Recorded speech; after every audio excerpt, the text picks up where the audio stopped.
Welcome to the Principal's Test Review for the National Qualifying Examination for School Head, Part 2. Make an effort to like this video, comment for questions, and share to your friends, who will take the NQuash this year. Subscribe to this channel for more videos. For the 101 question.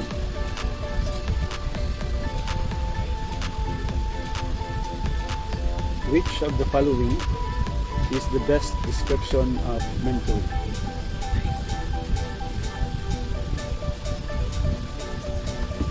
A. The process where a friend guides a friend. B. The process where experienced teachers counsels new teachers. C. A one-to-one pairing to support a teacher to improve himself or herself. D. A special kind of relationship between two teachers to help one another. Which of this describe mentoring?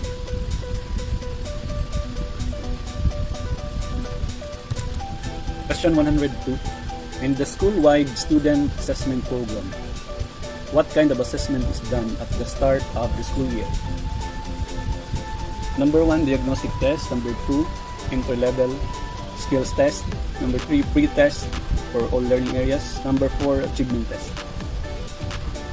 Letter A, 1, 2, 3, and 4.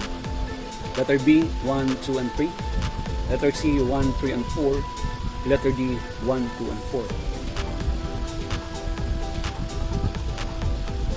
103. What is R in the STAR observation technique? Or the STAR approach? A. Review. B. Resolve. C. Reflect. D. Reaction.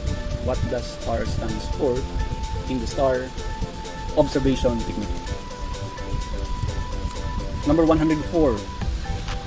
These are the 4 components of classroom assessment. What component answers the question? What techniques shall I use to gather information? A.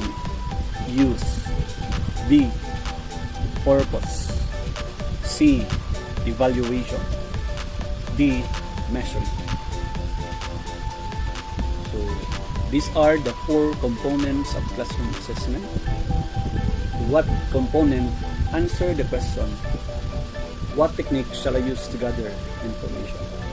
A. Use. B. Purpose. C. Evaluation. D. Measuring. Number 105. Which of the following is not a feature of a productive working environment? A. Seating arrangement is fixed. B. Rooms have a positive climate. C. Pieces of furniture are arranged for productive work. D. All materials are ready and organized.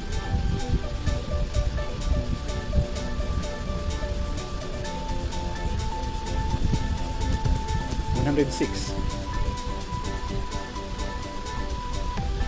Preventive suspension covers how many days? A. 30 days. B. 60 days. C. 90 days. D. 120 days. Preventive suspension. 107. What law paved the way for the teacher to join her spouse in the same school? RA 1882, RA 9155, RA 8190, RA 4670.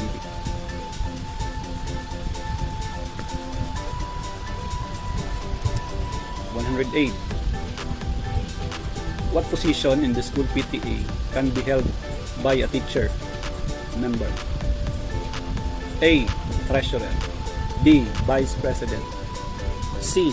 President. D. Secretary.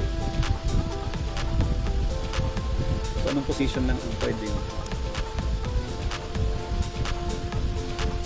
hawakan ni teacher sa PTA? Question 109.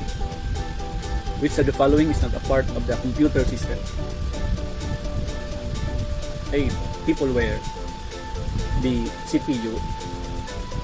C. Software. D.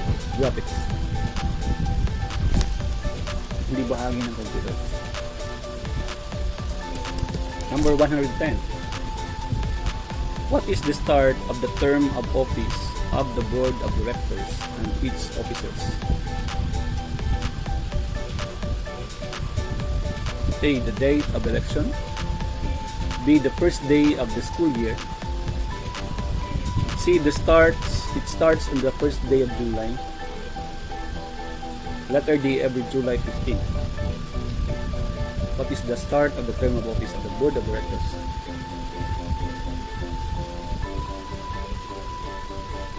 Number 111. The election of the officers of the municipal and city federation of PTA should be held within how many days from the start of the school year? A. 15 days. B. 60 days. C. 45 days. And D. 30 days. How many days from the start of the school year the election of officers to the municipal federation PTA? 15 days, 60 days, 45 days, or 30 days.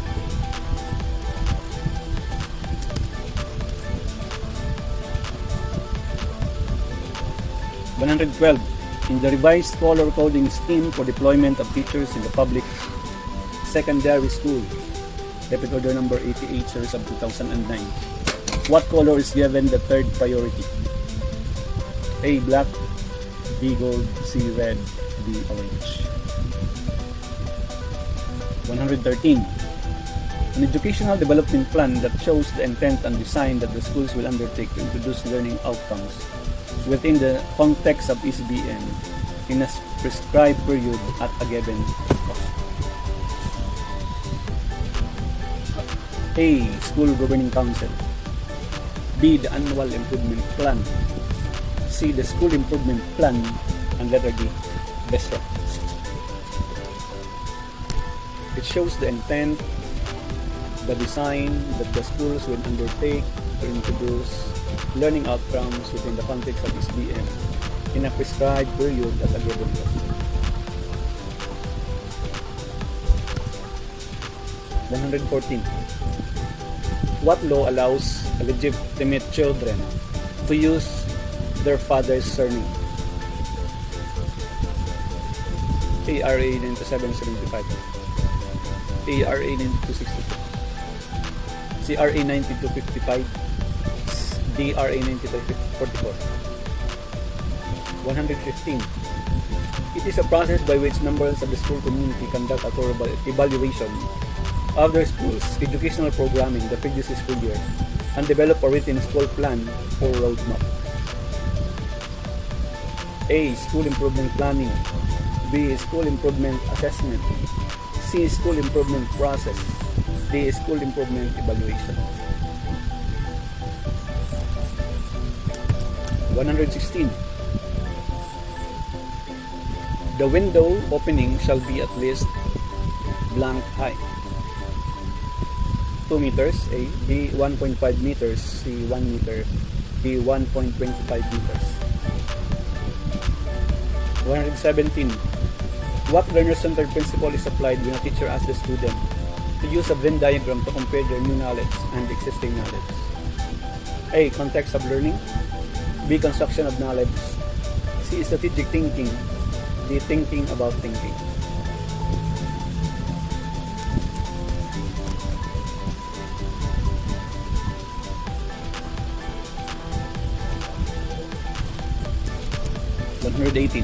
What learner-centered principle is applied when the teacher gives feedback and pupils grow? A. Context of learning. B. Standards and assessment. C. Developmental influences on learning. D. Goals of the learning process. 119. The element presented support pupil engagement except relevance of school. B. Stereotyping of the pupils. C. Pupils' positive experience of the school environment. D. Academic success. Which element does not support pupil engagement? Okay. 120. What was the purpose of the CB past? To appraise the teachers, A. B. To evaluate the teachers. C. To assess the teachers. D. To praise the teachers. What was the purpose of the CB past? 121. Which of the following is an example of personal change process planning guide? Find models of schools with successful team approach. B. Discuss with pupils only. C. Analyze results and decide how well the team approach is working. Letter D. Schedule periodic reassessment. Which of the following is an example of personal change process planning guide? Find models of schools with successful team approach. Discuss with pupils only. Analyze results and decide how well team approach is working. D. Schedule periodic reassessment. 122. This principle points to the importance of learners' beliefs, values, interests, goals, expectations for success, and emotional states of mind. A. Characteristic of motivation enhancing learning tasks. B. Intrinsic motivation to learn. C. Motivational influences in learning. D. Individual differences in learning. So ito yung principle that points out the importance of the learners' belief, their values, their interests, their goals, their expectations for success, and the emotional states of mind.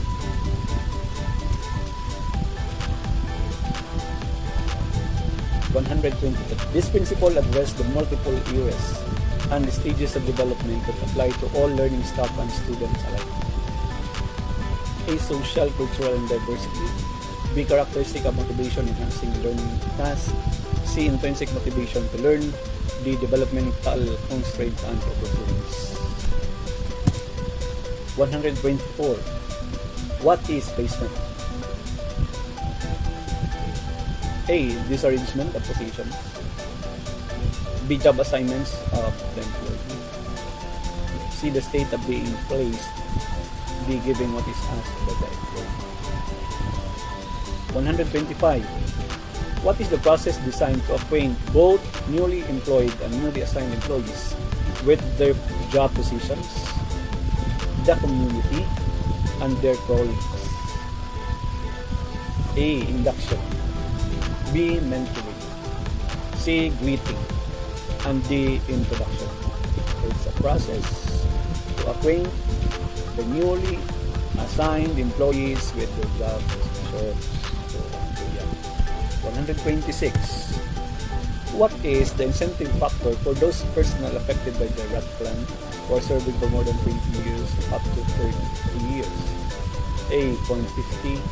B. 0.25. C. 0.75. D. 1. 127. It is an accreditation process that looks into the operation of public, private, elementary, and secondary schools in the Philippines. A. Best rank.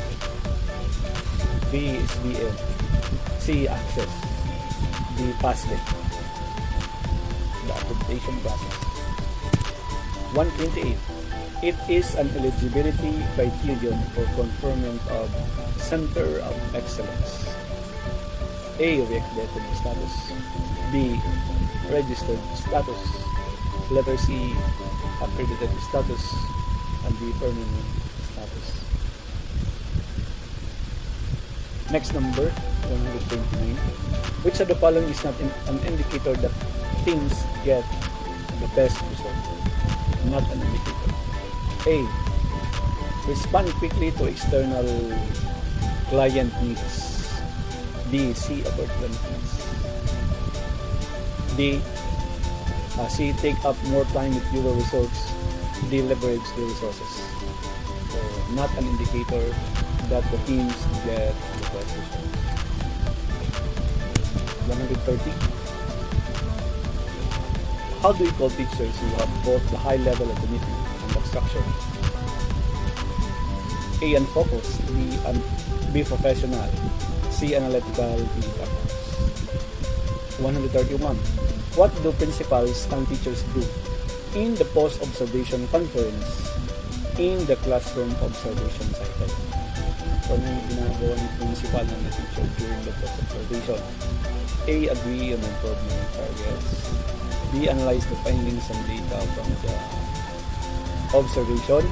C. Discuss the details and goals of the observation.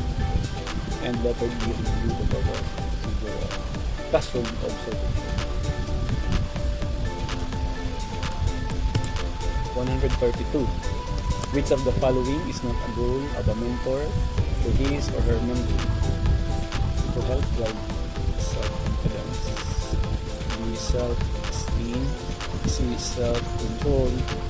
Self-awareness. Next question, number 132. The first in a problem-based action is problem difficulty identification, problem or difficulty needs analysis, the letter C. B. Experimentation, letter D. Formation the hypothesis. So, what is the first step in the problem-based action? 134. In the K-12, what kind of assessment should be given at the end of the schooling period? A. Unit test. B. Formative. C. Summative. D. Executive. That's 134. 135. Which of the following support interventions in instructional supervision is when a group of teachers met to study and support one another as they design curriculum innovations? A. Walkthrough. B. Study group. C. Conferencing. D. Peer coaching. 136. The minimum penalty for disgraceful and immoral conduct is A. Reprimand. B. Dismissal. C. Suspension not exceeding 6 months. Suspension not exceeding 30 days. So, what is the penalty for disgraceful and immoral conduct? 137. Will a certain teacher be disqualified to be promoted due to pendency of this administrative case?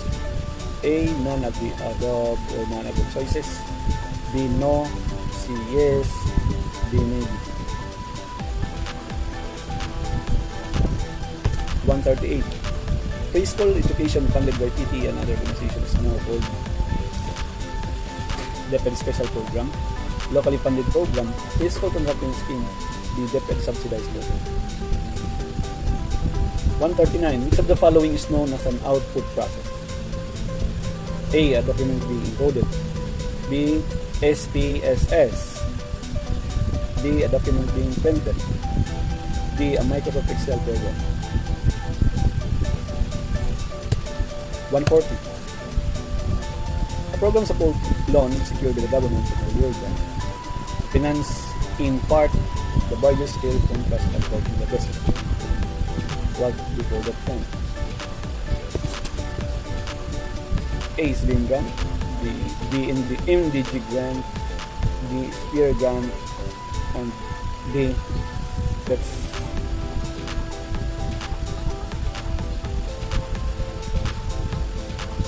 okay, so D MDG, C in PSBA, D 141. It is known as the face-to-face learning with the facilitator and the learner. A. School-based guided learning. B. Blended learning. C. Homeschooling. D. Peer tutorial learning.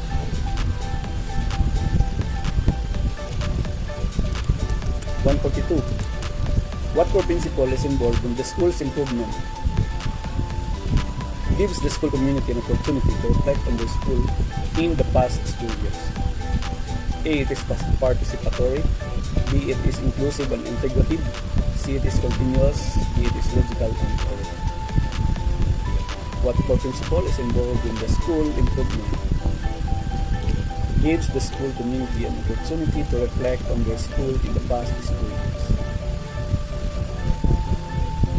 Next question, 143. What is the minimum requirements for an administrative space? A. 7 square meters per person. B. 5 square meters per person.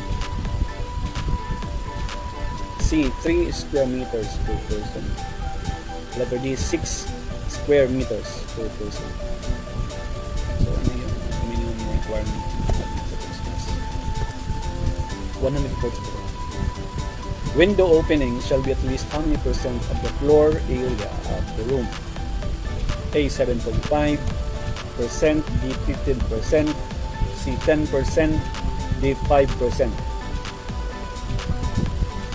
145. Classroom roof should be A. Cathedral type, B. flush type, C.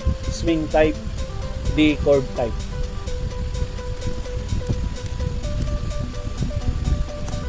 146. What law provides the Sangguniang Bayan to change the name of the school? A. RA 7160, B. RA 9155, C. RA 1059, D. RA 1561. 147.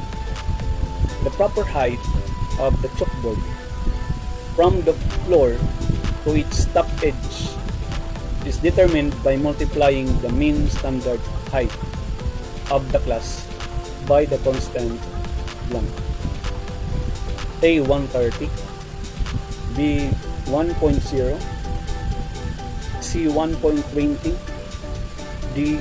1.25. 148. What do the students need in a learner-centered classroom? A. Competence, B. Punctuality, D. Control, C. Filtering. 149. This domain explains how the mind works to create sensible and organized use of the word. A. Cognitive and metacognitive domain, B. Individual differences domain, C. Personal and social domain, D. Affective domain.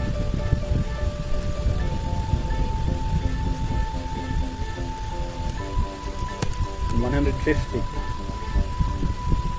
What characteristic is present for those pupils who prepare challenging work?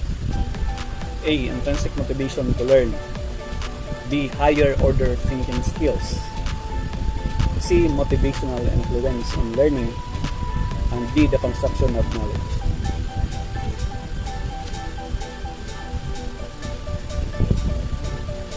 (151) Mathematics Department wants to hold the math fair on December 18, 2013. What issue 1 should be prepared? A. Bulletin, B. A numbered memorandum, C. DepEd order, D. DepEd memorandum. So write your answers in your notebook, or you can also comment in our chat the number and your answer. About question number 150, what is your answer? For later on, we will be showing to you the correct answers after the 200 questions have been posted. So you can chat or in the chat box or in your notebook, you can put your answers. On question number 150-D, so that you can track if you're answering what question. Number 151. Okay, we're done with that. Let's go to 150.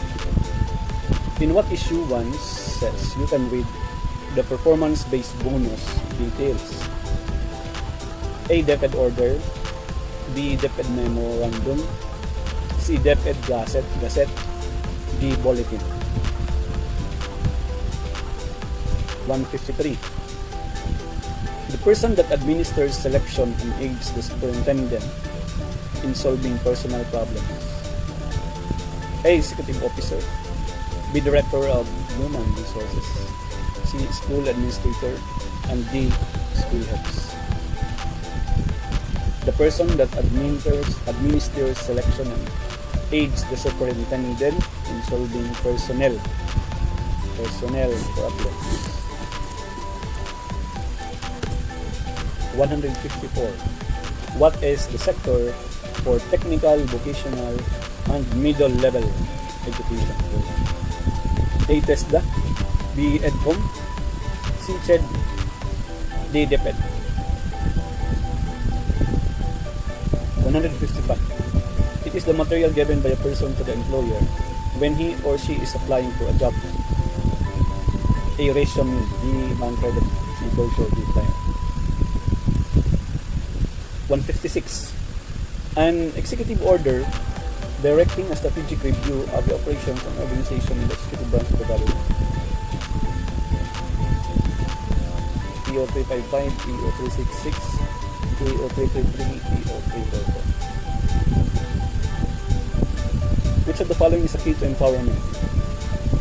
A. Participation, B. Demonstration, C. Observation, D. Discussion.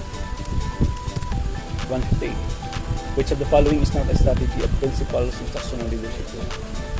A. Assisting teachers and preparing local instructional materials. B. Preparing supervisory plan. C. Observing classes, especially new teachers. D. Delegating the master teacher evaluation, seeking a teacher's feedback. 159.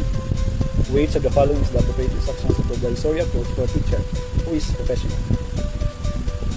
A. Non-directive, B. Directive informational, C. Directive control, C. Collaborative.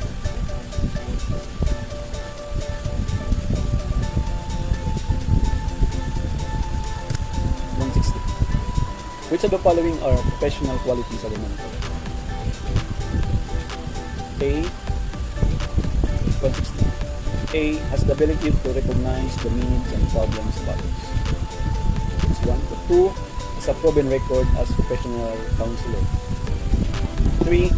Has the desire to help people gain insights into how they think. 4. Hindi na tapos. A. 1, 2, and 4, B. 1, 2, 3, and 4, C. 1, 3, and 4, D. 1, 2, and 3. The professional qualities of 161. Which of the following are benefits of mentoring? A. It promotes self-learning. It 2. Increases effective communication. Number 3. Improves the capacity of mentees to deal with the changes. And number 4. Encourages and supports mentees to think for themselves. So which of these are the benefits of mentoring? Letter A. 1, 2, and 4. Promotes self-learning. Increases effective communication. Encourages support and mentees to think for themselves. B. 1, 2, and 4. C. 1, 3, and 4. D. 1, 2, 3, and 4. The benefits of learning in mentoring. 162. Which step in the problem-based action research suggests tentative ideas about the factor causing the problems? A. Experimentation. B. Problem identification. C. Formulating hypothesis. And D. Evaluation. The step in the problem-based action research that suggests the tentative ideas about the factor causing the problems. 163. Which of the following are guidelines on student assessment? Number 1, developing a continuing assessment program. Number 2, implement an assessment-driven instruction. Number 3, monitor closely and regularly the implementation. Number 4, provide support to teachers in their efforts. So A, ang mga guidelines ba ay ang number 1, number 2, and 3 lamang? Letter B, 2, 3, and 4 lamang. C, 1, 2, and 4 lamang. D, 1, 2, 3, and 4. All of them are the guidelines in student assessment. Developing a continuing assessment-driven instruction, monitor, provide support. 164. To which competence indicator can we include the activity on communicating with different publics? Communicating with the different people in the public. A. Planning innovative program. B. Implementing school program. C. Introducing innovations. B. Evaluating school program. 165. Which of the following does not demonstrate a positive role model for students? A. Show respect for other students. B. Maintain appropriate appearance. C. Implement school policies and procedures. D. Demonstrate strictness and firm decisions. 166. Which of the following are ways by which high social and academic expectations for learners can be established in school? Number 1, support learners' desire to pursue further learning. 2, creates a modern state of the learning environment. That number 3, benchmark schools.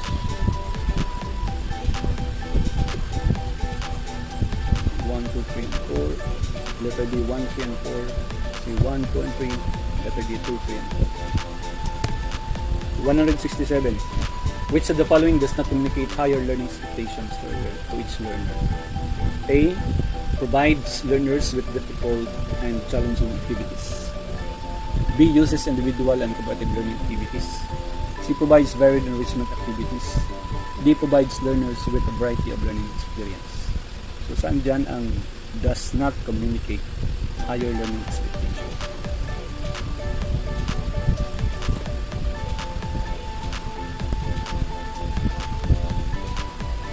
Number 168. What decisions can the teacher make on the basis of the results of formative assessment done during the lesson topic? So, anong decisions ang magagawa ng teacher on the basis of the results of the formative assessment during the lesson topic? Whether to review, 1, reteach, number 3, remediate, number 4, enrich the lessons. So letter A, that is 1, 2, and 3. Letter B, 1, 2, 3, and 4. C, 1 and 2. D, 2, 3, and 4. 169. Which of the following activities will result in the loss of proper context or misunderstanding, which lead to the further spread of wrong notions on indigenous people's culture? So which of those activities will result in the loss of proper context and erroneous understanding, which lead to the furthering spreading the wrong notions on indigenous people's culture? A. Indigenous knowledge is being tackled in the class with interpretations not validated by the community. B. Cultural dances are presented without modification and presented in its truest expression. C. Cultural expressions like artifacts and symbols should not be commercialized. D. Communities' ownership on the symbols should be recognized. 170.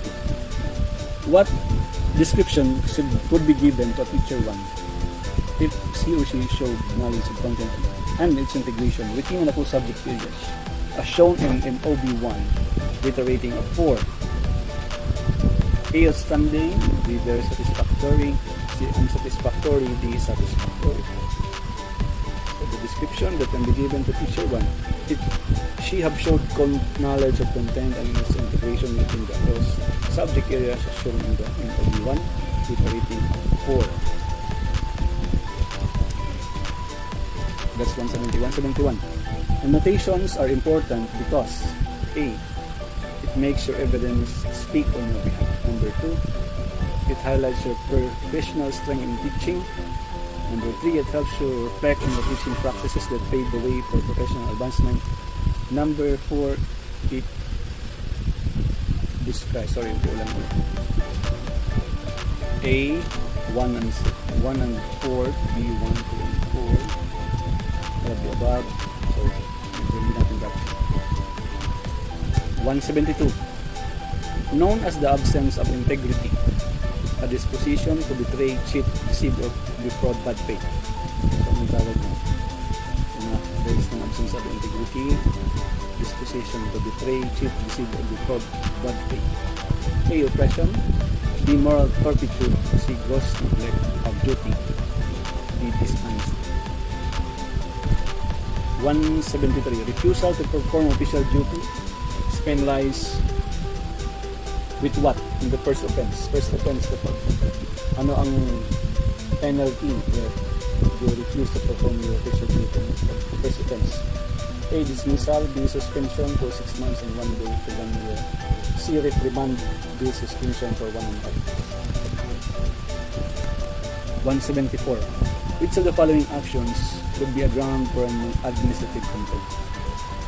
A. Inefficiency and incompetence, the performance of official duties. Number 2, conviction of a crime involving moral turpitude. Number 3, borrowing money by superior officers for personal use. So A, 2, and 4, B, 1, 2, and 3. C, 1 and 2, D, 1, 2, 3, and 4. Ground for administrative complaint. 175. Who can cancel the recognition of the school PTA? A. The school division superintendent. B. The division PTA affairs committee. C. The municipal school board. Letter D. The school head or the principal. Hindi lang pwede makapag-cancel ng recognition ng school PTA. 176. Married male employees are entitled to paternity leave for the first blank deliveries of his legal spouse. A. 1, 2, or letter B, C, 3, D, 4. 177. Which are the following grounds is an impeachable offense of the officers of the SSG? I. Culpable violation of the Constitution. B. Gross misconduct. Number 2. Violence to person in authority. That's 3. Negligence and disloyalty to the cause of all the SSG. That's number 2. The una is culpable violations of the Constitution and bylaws. Number 2, gross misconduct. Number 3, violence to person in authority. Number 4, negligence and disloyalty to the cause of all the SSG. A. 1 and 4, B. 1 and 3, C. 1, 2, 3 and 4, D. 2 and 4. 178. It is the funding facility extended to public school, elementary and secondary by DepEd. A. Spear. B. MDG. C. NPSBU. D. SBUGA. 179. What is the last step in the SIP planning cycle? A. Implementation, startup. B. Communicating the plan. C. Collecting and organizing and analyzing data. D. Determining the school's views and outcomes. 180. How many working days is given to any male employee who avails for a paternity leave on his 5th born child? A. 5 days. B. 3 days. C. None. D. 7 days. 181. Which of the following is a valid reason wherein a study will not be granted? A. Must have no pending administrative and criminal charges. B. Must be a permanent employee. C. Must have fulfilled the service obligation of any previous scholarship and training contract. Now, letter D. Must render at least 2 experiences with at least satisfactory performance rating for the last period of years. So, alin dito ang isang valid reason that a study ay hindi magagamit.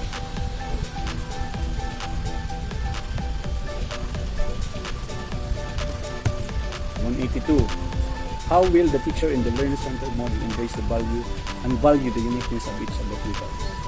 A. Building a gap. B. Using consistent instructions for a month. C. Using uniform strategies. Using unconditional teaching practices to accept every learner. That's 182. Next, we have 183. What learner-centered principle is applied when the teacher asks the pupils to apply any graphic organizer to summarize the events? Summarize the events in the story.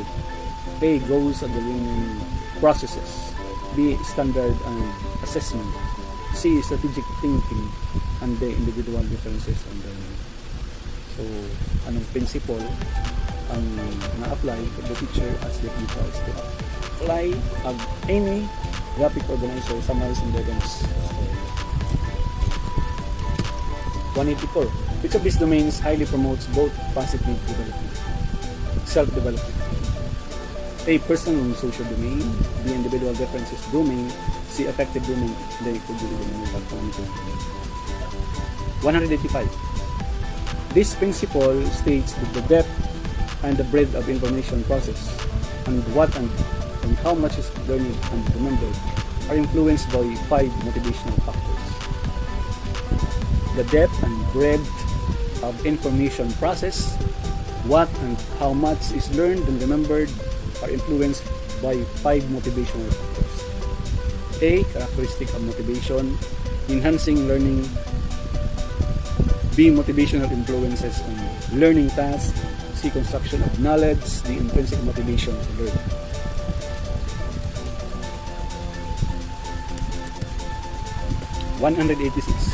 What research design was used in the study? So, ang title ng study niya is Performances of Students Using Two Reading Interventions. Intervention A, D, mean 85.4, 81.2, P-BAL, P-BAL are presented. So, anong research design ang ginamit? A. Correlational. B. Experimental. C. Ethnography. D. Descriptive.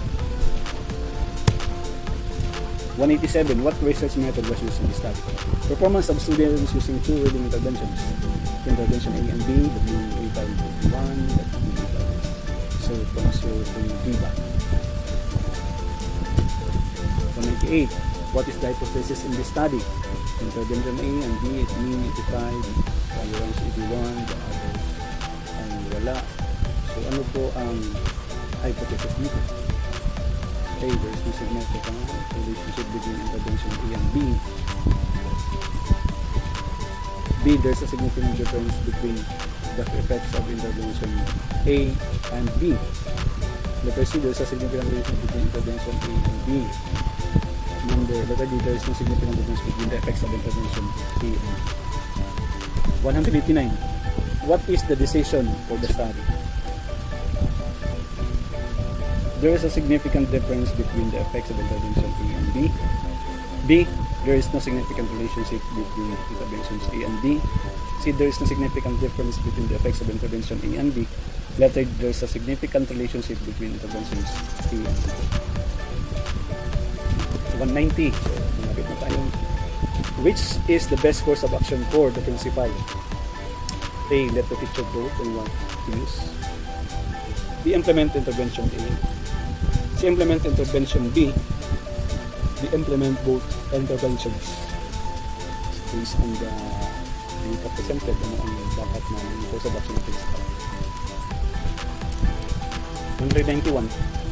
The enrollment of school year 2020-2021 is higher than that of school year 2019-2021. 71%. A. The data presented is not sufficient. B. The statement is false. C. The data is sufficient to infer the statement. Na mas higher daw ang 2020-2021 kaysa sa 2019-2021. 192. The increase in enrollment is due to the effects of the COVID-19 pandemic. Tapos ganyan ang tanong. So ano masasabi niyo dyan? A. The statement is false because from the data presented. B. The data presented is sufficient to infer the statement. Letter C. The data presented is not sufficient to infer the statement. So again, number 193, male to female ratio is higher in school year 2020 to 21. Tama ba? A. The data is not sufficient to infer the statement. B. The statement is false based on the data presented. Letter C. The data presented is sufficient to infer the statement. Battle of the brains ito. Tama ba ang male to female ratio?